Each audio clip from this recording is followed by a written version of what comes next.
I'm shocked that my crummy little camera phone was able to capture this image in such clarity.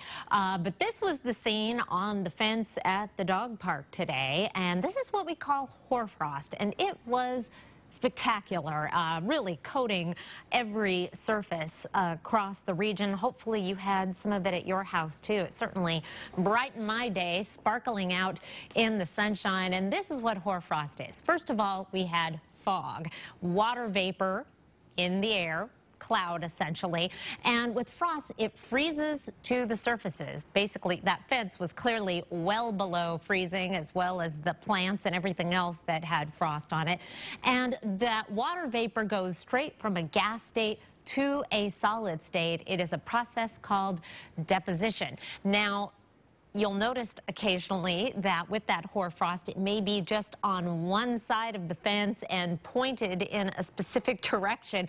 That is even the lightest breeze. Very, very light breeze can cause that frost to form pointing in the direction away from the wind. So you may notice that tomorrow.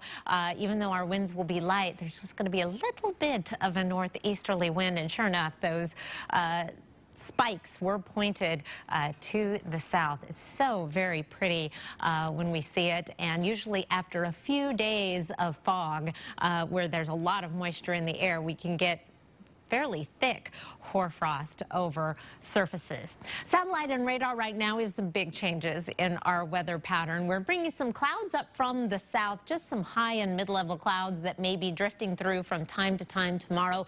We'll start the day off with the fog, and then as we clear, it will not be the cloudless sky that we saw today. Our ridge of high pressures already moving off to the east. That is going to allow a series of systems to move through, each bringing a little more oomph along with it. This one is due in late Wednesday and into Thursday, bringing snow to the valleys initially.